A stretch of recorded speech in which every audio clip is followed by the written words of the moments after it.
이번에 그 김우윤 목사님 와서 말씀할 때 같이 온 두 분, 이규민 목사님하고 이영종 변호사님 두 분이 와서 보고 이제 뭐 그냥 선물을 하고 싶다 해서 이 강대상을 선물했습니다.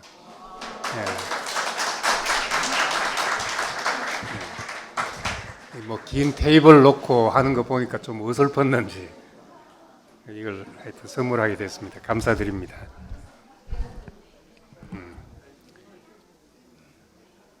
그리고 우리 말씀 전에 30분은 찬양 시간입니다. 와서 인사 나누는 시간 아니고 찬양 시간이니까 앞에서 찬양하고 있는데 이제 뭐 웅성웅성 인사하고 하니까 찬양하기가 두 배로 힘들답니다. 그래서 우리 들어오시면은 바로 이제 찬양하는 시간이라 생각하시고 같이 찬송하면 좋겠습니다.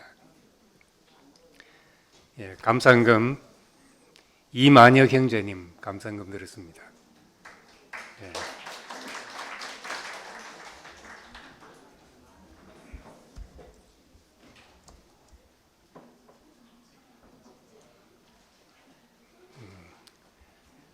오늘 집회 말씀을 다시 한번 되새김질하는 시간으로 갖겠습니다. 그래서 성경을 뭘로 볼까 하다가 오늘 제가 하고자 하는 말씀에 적당한 말씀을 시편에서 찾았습니다. 시편 107편 23절에서 31절입니다. 시편 107편 23절에서 31절. 배들을 바다에 띄우며 큰 물에서 일을 하는 자는 여호와의 행하신 일들과 그 기이한 일들을 깊은 바다에서 보나니 여호와께서 명령하신즉 광풍이 일어나 바다의 물결을 일으키는도다. 그들이 하늘로 솟구쳤다가 깊은 곳으로 내려가니 그 위험 때문에 그들의 영혼이 녹는도다. 그들이 이리저리 구르며 취한 자같이 비틀거리니 그들이 모든 지각이 혼돈 속에 빠지도다. 이에 그들이 그들의 고통 때문에 여호와께 부르짖으며 그가 그들의 고통에서 그들을 인도하여 내시고 광풍을 고요하게 하사 물결도 잔잔하게 하신도다. 그들이 평온함으로 말미암아 기뻐하는 중에 여호와께서 그들이 바라는 항구로 인도하시는도다. 여호와의 인자하심과 인생에 행하신 기적으로 말미암아 그를 찬송할지로다. 아멘. 큰 물에서 일하는 사람은 여호와께서 행하는 일을 깊은 바다에서 본다는 말씀입니다. 우리 교회 이름이 가는 교회입니다. 뭐 어딘지 하여튼 가는 교회고 또 이름 후보로 오른 것 중에 아깝게 탈락했지만은 움직이는 교회도 있었습니다. 하여간 우리는 우리가 사는 지구도 움직이고 하나님도 움직이시는 분입니다. 법궤를 움직이도록 만들어 놨다는 것은 참 의미가 있는 일입니다. 아브라함이 하나님께 간청하니까 하나님이 소돔에 대한 심판의 기준을 아브라함 때문에 계속 바꾸셨습니다. 의인 50명, 30명, 의인 10명 이렇게 계속 바꿔갔습니다. 요나는 요나서에 보면 요나가 왜 하나님의 말씀을 듣고 니느웨로 가서 회개하라고 외치라, 하나님의 심판을 외치라 하고 했는데 왜 다시스라는 곳으로 도망을 갔는가? 무서워서 도망간 것이 아니라 뒤에 가보면 이렇게 말합니다. 자기가 다시스로 가서 니느웨로 가서 회개를 외치니까 니느웨 백성이 회개하고 왕으로부터 모든 백성이 하나님 앞에 무릎을 꿇고 돌아왔습니다. 그러니까 하나님이 그 백성을 심판하겠다고 해놓고 이제 다시 축복하셨다는 겁니다. 이 망해야 될 자기의 원수의 나라인 그 아수르의 그 수도가 복을 받는 걸 보니까 이제 배가 아팠던 거죠.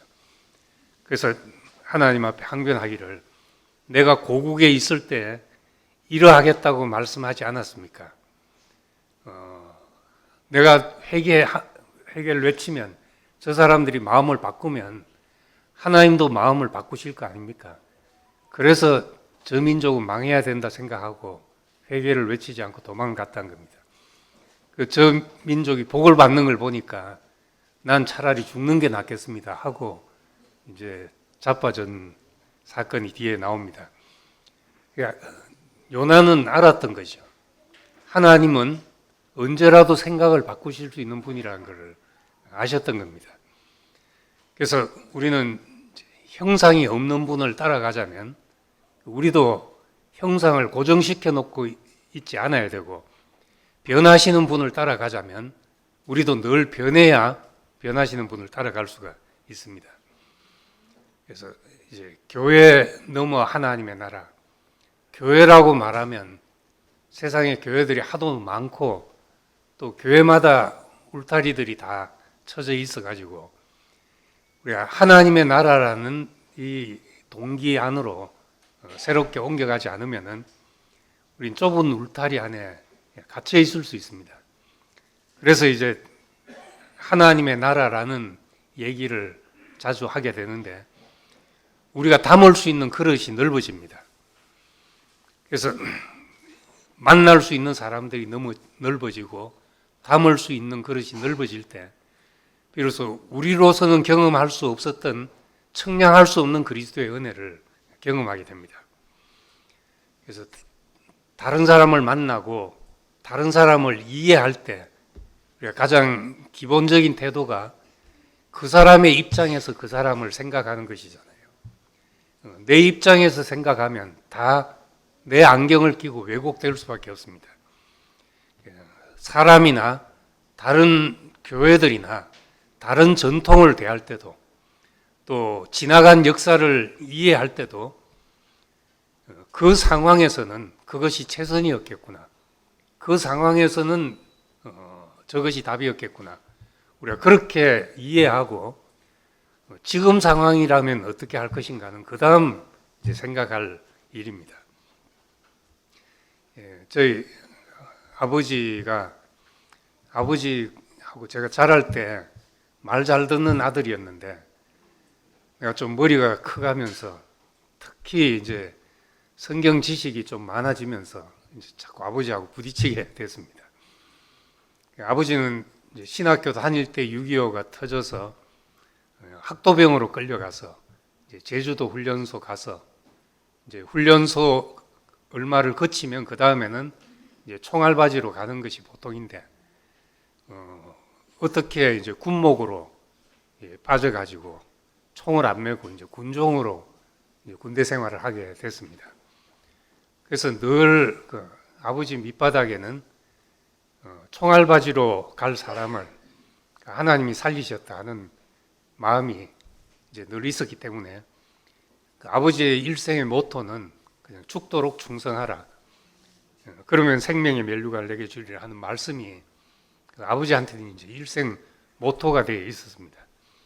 그래서 정말 몸을 안 사리고 부지런하시기도 하시고 저와 달리 몸을 안 사리시는 분이신데 가는 데마다 교회를 짓고 또 막 집에 들어오면 몸살이 나가지고 늘 다리 밟아라 그러고 그게 이제 일상이었습니다.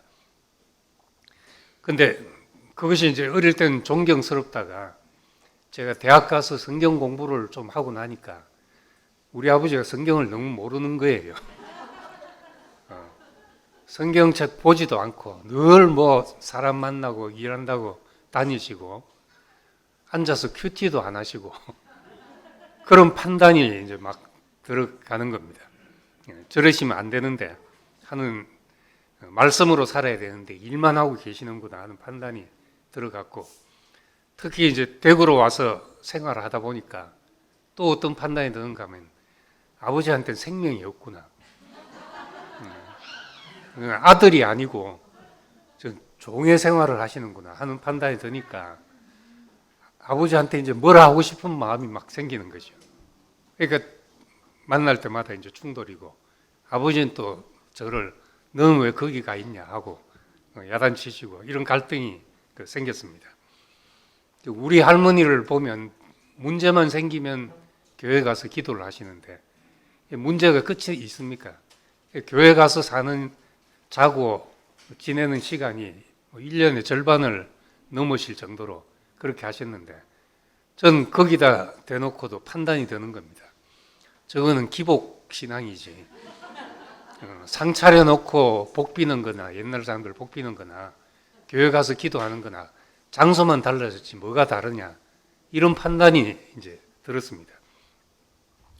근데 이런 비교와 판단은 이제 내 집 안방하고 다른 사람 화장실을 비교하는 거죠. 내 제일 좋은 것과 다른 사람 안 좋은 것을 비교하는 아주 이제 안 좋은 방식입니다. 근데 우리 자신에 대해서는 관대해가지고 다른 사람이 우리를 그런 식으로 판단하면은 우리는 이제 볼 걸 못 보고 꼭 이상한 것만 본다, 이렇게 또 역으로 정죄를 합니다. 눈이 복되지 못하다. 왜 금강산에 와서 산을 안 보고 금강산 화장실 타령을 하고 있냐, 이제 이렇게 말하는 것과 같은 것입니다. 그럼 이제 우리가 그렇게 말하면 우리가 다른 사람에 대해서도 그런 태도를 가져야 되잖아요. 너희가 대접받고자 하는 대로 대접하라 했으니까 다른 사람에 대해서도 마찬가지죠. 그래서 사람과 관계를 할 때 그 사람의 좋은 점을 인정해야 관계가 시작이 되지, 나쁜 점부터 보고 내가 가르쳐 주려고 들면 아무리 좋은 걸 주려고 해도 관계가 안 됩니다. 그 대표적으로 나다나엘 같은 사람, 예수님의 부정적인 면을 보고 있는데 나사렛에서 무슨 선한 것이 나겠냐, 비웃고 있는 사람에게 네가 볼 걸 못 보고 그렇지, 네 눈이 복되지 못하다 하지 않으시고 이 사람이 참 이스라엘 사람이다, 속에 간사한 것이 없다, 이렇게 말하니까 어찌 나를 아셨습니까 하고 주님을 따르게 됐다고 하지 않습니까? 뭐 방법의 문제일 수도 있지만은 그것이 또한 인격이죠. 다른 사람에게서 뭘 보냐 하는 것도 우리의 사람 됨됨이라고 말할 수 있습니다. 뒤로 가서 생각하니까 내가 얼마나 자고해 있는지를 보게 됐습니다. 아버지 시대에는 그렇게 사는 것이 최선이었죠. 하나님이 거기까지 보여주셨으니까 아버지의 역할은 거기까지였던 겁니다.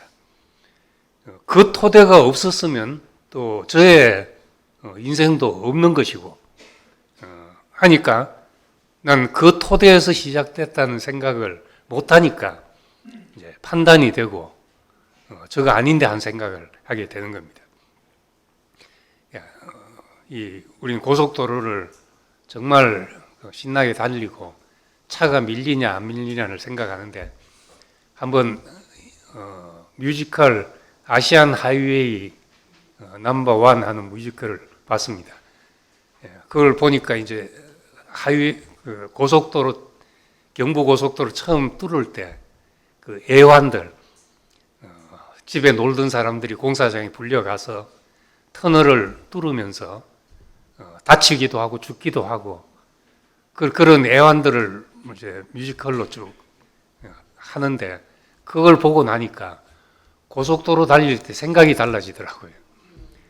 그냥 도로 이 포장을 잘 안 했네 하고 뭐 이런 생각이 아니라 터널을 지날 때마다 이 터널 뚫을 때 얼마나 고생을 했냐. 옛날 그 장비도 요즘 같지 않았을 때. 그래서 추풍령에 가면은 위령탑이 서 있습니다. 이 공사할 때 죽은 사람들의 그 위령탑이 서 있는데 옛날에는 그냥 뭐 그랬는갑다 하고 지나갔는데 그 뮤지컬을 보고 나니까 그 고속도로 뚫을 때 사람들이 살아나는 거예요. 살아나서 그래서 이 공사할 때 바위 깨던 사람과 지금 좋은 차 가지고 생생 달리는 사람은 고속도로의 의미가 다르죠. 그 시대 바위 깨던 사람에게 속도가 무슨 문제겠으며 다른 것이 뭐 문제겠습니까? 그러니까 우리는 그런 바위 뚫은 사람, 터널을 뚫은 사람의 기초 위에 우리는 또 생활하고 있는 겁니다. 오늘날 우리 삶이 있기까지 많은 사람들이 토대를 놓고 갔다는 것을 우리가 잊을 수가 없죠. 그런 것을 다 우리가 비하하고 비난하고 할 수가 없는 겁니다. 바울은 로마서 11장에서 그렇게 말합니다. 이 이방인과 유대인의 관계가 어떤 관계냐? 감람나무에 참 감람나무가 있었는데 감람나무 가지 일부가 꺾여 나가서 돌감람나무에 있던 가지가 그 가지에 접붙여진 것이다.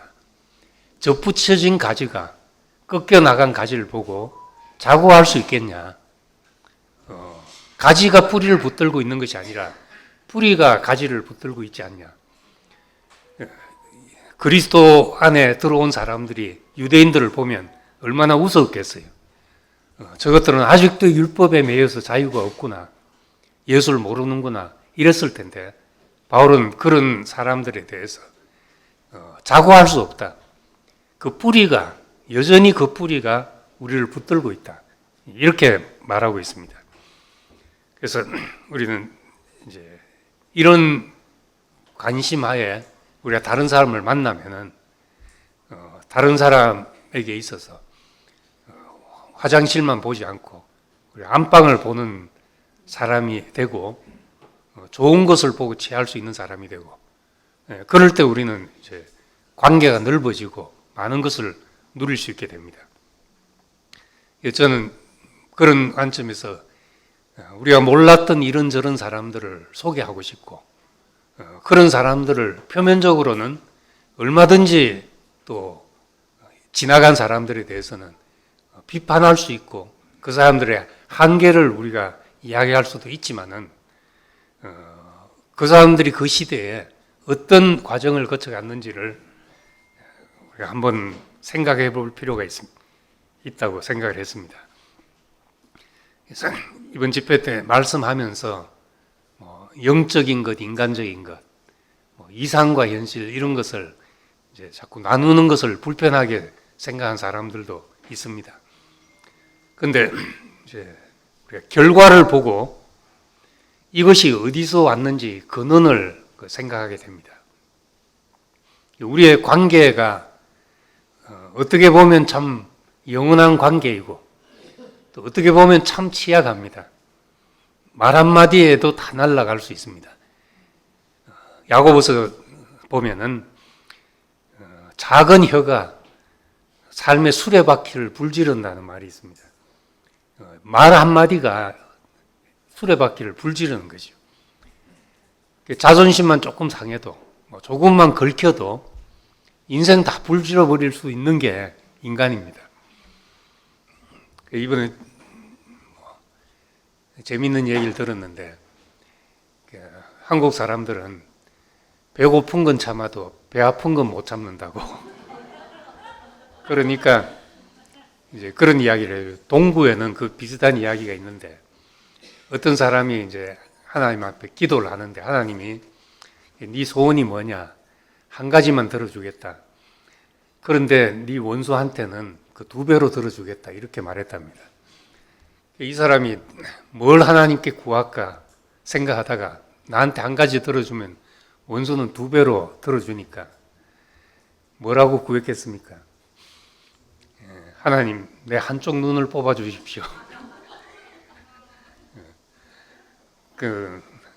내가 집 한 채 받는 것보다 원수가 집 두 채 갖는 것이 배 아픈 것이 안 되는 거죠. 내 눈 한쪽이 뽑히더라도 2눈을 뽑고야 말리라 하는. 그러니까 이 우스운 이야기인데 어떻게 들으면 굉장히 공감이 가는 이야기일 수 있습니다. 우리의 관계가 그렇게 취약한 관계인데 정말 하나님이 우리를 부르신 그런 관계라면 우리가 그럴 수 있는 건가? 내 필요에서 시작된 것이 아닌가? 이런 것을 다시 생각해 보게 됩니다. 그래서 그리스도가 우리 사이에 매개한 관계가 아니면은 내 선호에 기초한 관계는 언제라도 실망과 미움으로 변할 수 있다는 겁니다. 그래서 이런 실망은 빨리 찾아오는 게 더 유익할 수도 있죠. 처음 말씀한 대로 우리의 사귐은 아버지와 그의 아들 예수 그리스도와 더불어 누립니다. 예수 그리스도와 더불어 누리는 것이 아니고 사람과 사람이 바로 만나지면 참 친하고 좋을 것 같은데 흔들리면은 또 그 모든 친했던 것이 적대적으로 돌변하는 걸 봅니다. 그래서 우리 선호에 기초한 사귐은 친할수록 다른 사람에게 벽이 될 수 있죠. 아무리 문턱이 없다고 우리가 말한다 하더라도 그 다른 사람이 문턱으로 느낀다면 그 문턱인 것이죠. 그래서 우리가 그리스도를 매개로 한 관계라야 담이 흘리고 화평을 누릴 수가 있습니다. 그는 우리의 화평이시라. 둘로 하나를 만드사 원수된 것 중간에 막힌 담을 자기 육체로 허시고 하시는 이분이 우리의 모든 관계의 기초가 될 때만 내가 때로 침해를 받더라도 손해를 입더라도 마음이 상하더라도 그런 것 관계없이 그분이 막힌 담을 허시고 원수된 것을 소멸하고 둘을 하나로 만드신 이 토대 위에 있을 때 우리의 관계가 온전해질 수 있다는 말씀입니다. 그래서 우리의 사귐에 독특성이 있다면 아버지와 그의 아들 예수 그리스도와 더불어 누립니다. 그리스도로 화평을 이룬 관계다 하는 겁니다. 또 영적인 사귐과 인간적인 사귐, 우리 책에는 정신적인 사귐이라고 했는데 혼적인 사귐 다 같은 말이죠. 왜 이런 구분이 필요하냐? 우리 하나님의 일, 교회의 일은 섬기는 일인데 하나님의 일을 하는데 어떻게 내 영광을 구하고 누가 크냐 하는 생각이 나오고 또 내 영토를 만들려고 하고 내가 사람을 지배하고 내 영향 아래 둘려 하고 내 소유를 이기고 이런 것이 이제 왜 생겨나냐 하는 겁니다. 누구에게라도 생길 수 있죠. 제자들 사이에서도 예수를 따라간 제자들도 마지막 예수님은 십자가를 앞에 두고 있는데 누가 크냐 하는 비교를 하면서 서로 다투고 있었던 겁니다. 누구에게라도 생길 수 있는데 그 본질은 그것이 아무리 사랑의 행위라 해도 본질상 자기 욕망에서 시작된 일이기 때문에 그렇다는 겁니다. 그래서 하나님께로 온 것을 아는 것이 중요하죠. 고린도전서 2장 12절에 우리가 세상의 영을 받지 아니하고 하나님께로 온 영을 받았으니 이는 우리로 하여금 하나님께서 우리에게 은혜로 주신 것을 알게 하려 하심이라. 모든 것이 하나님께로부터 온 것을 알 때 은혜를 깨닫게 되고 은혜라는 것을 알아야지 나의 나된 것이 은혜라는 걸 알아야지 어떤 것이 내게서 나타난다 하더라도 내 것이라고 말하지 않게 된다는 겁니다. 은혜가 확실할 때 또 하나님께로부터 온 것이 확실할 때 우리는 내가 하는 말을 할 수가 없잖아요. 우리 인생의 마지막 고백은 내 것이라고 할 것이 아무것도 없구나. 이거 우리가 할 수 있는 마지막 고백입니다. 모태에서 적신이 나왔으니까 벌거벗은 몸으로 내가 돌아갑니다. 이렇게밖에는 말할 수가 없습니다.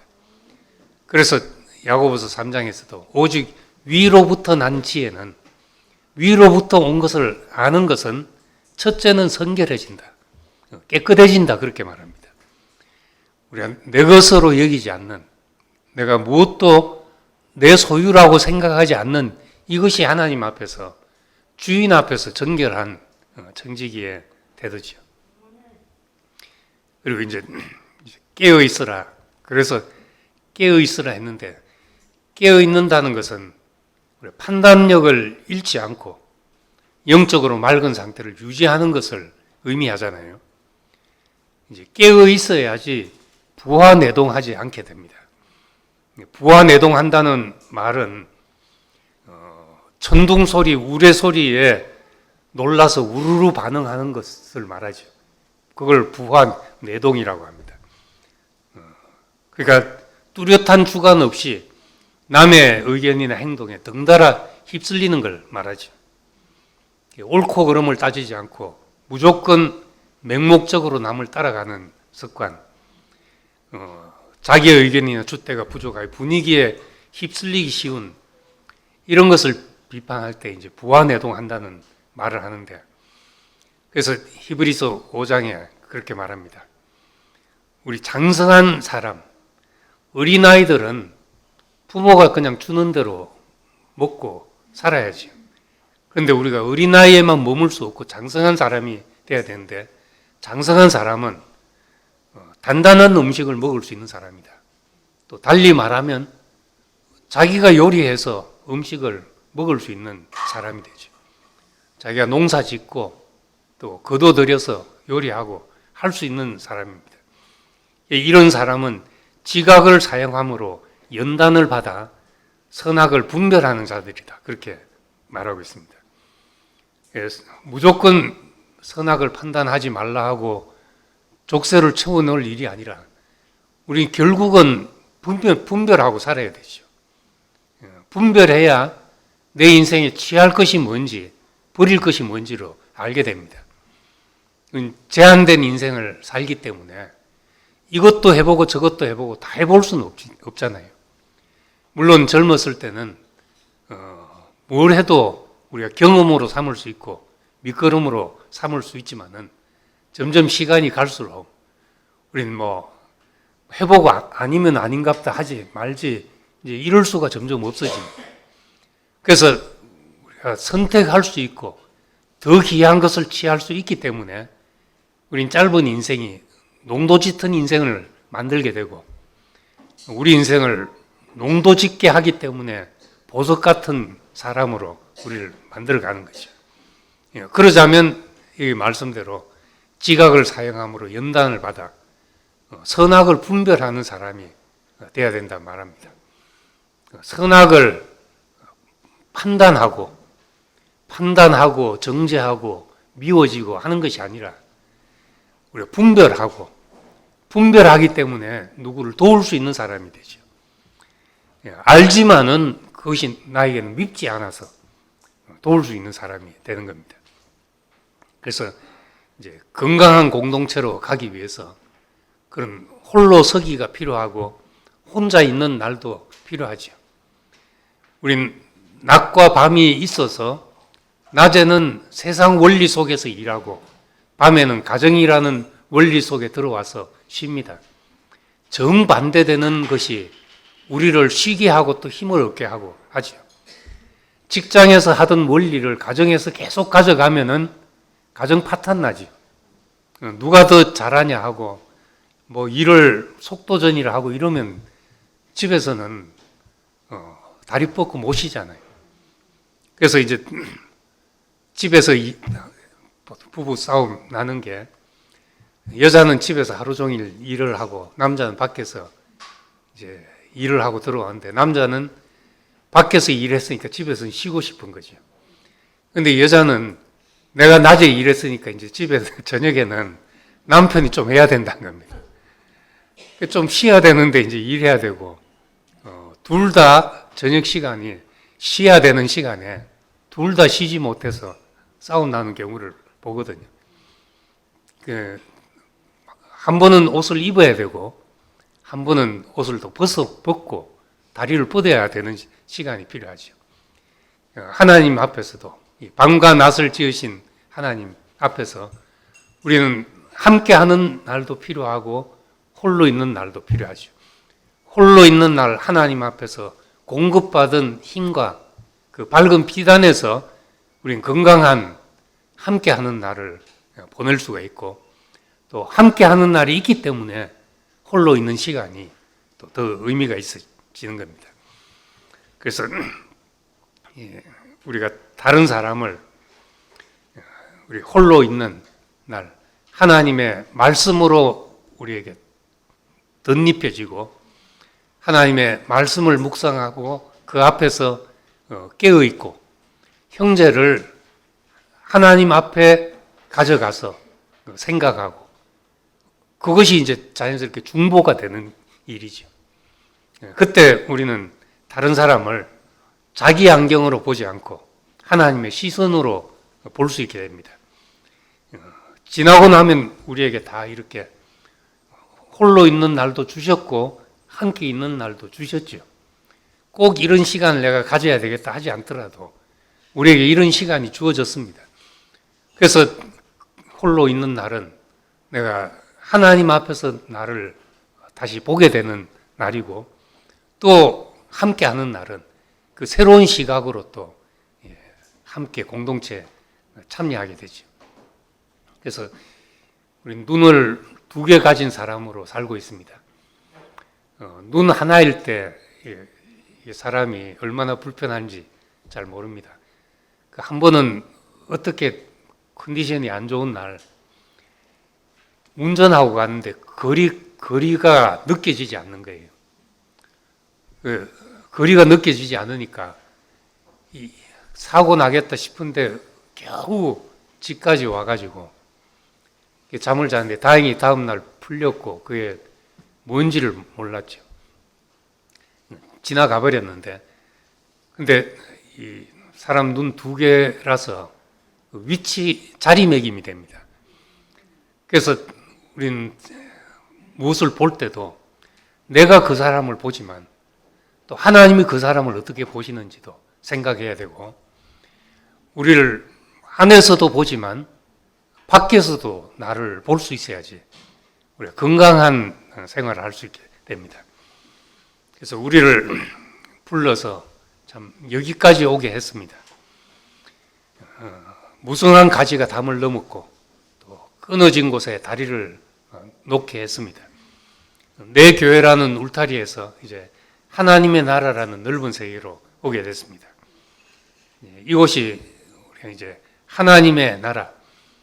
하나님은 당신의 필요 때문에 당신의 집을 지으려고 하니까 해 돋는 데부터 해 지는 데까지 모든 사람을 불러 모으신다는 겁니다.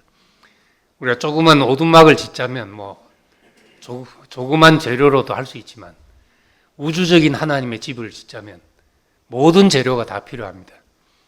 그래서 모든 사람이 필요하고 그 집에서는 또한 참새도 제 집을 얻고 제비도 보금자리를 얻는 이런 곳이 되기 때문에 우리는 이곳에서 정말 단체적으로 하나님의 형상을 나타내는 이제 그런 사람으로 살게 되는 거죠. 그래서 우리 관심이 넓어지고 내 선호로 내 영역을 만들면 우리는 좁은 울타리를 치고 살 수밖에 없습니다.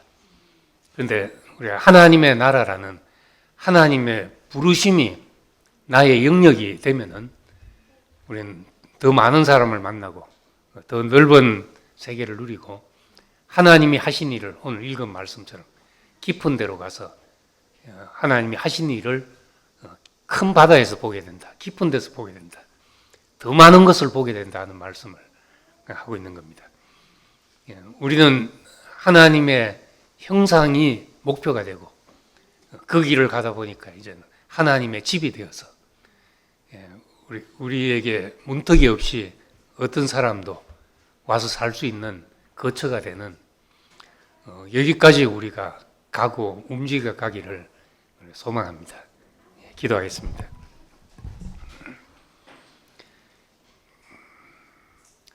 사랑의 아버지 하나님, 참 우리를 부르시고 주님께서 늘 변하시고 움직여 가시는 대로 우리를 따라가게 하신 것을 감사드립니다. 우리의 고정관념이나 우리가 절대화한 것에 갇혀있지 않고 내 선호에 갇혀있지 않고 하나님의 부르심을 보게 하시고 해돋는 는 때부터 해지는 데까지 모든 사람을 부르시는 그 하나님의 손길을 우리 안에서도 경험하게 하기를 원합니다. 그 손길에 우리가 이끌려 왔고 나 같은 사람도 은혜를 입게 됐습니다. 우리 같은 사람도 포함되게 되었으니 우리가 하나님의 부르심에 문턱이 되지 않게 하시고 문이 되어서 많은 사람이 들어오며 나가며 꼴을 얻는 그런 사회가 되기를 소망합니다. 주께서 부르셨으니 주님의 어떠하심이 나타나고 주님의 영광이 드러나는 사회가 되기를 소망합니다. 예수님 이름으로 기도드립니다. 아멘.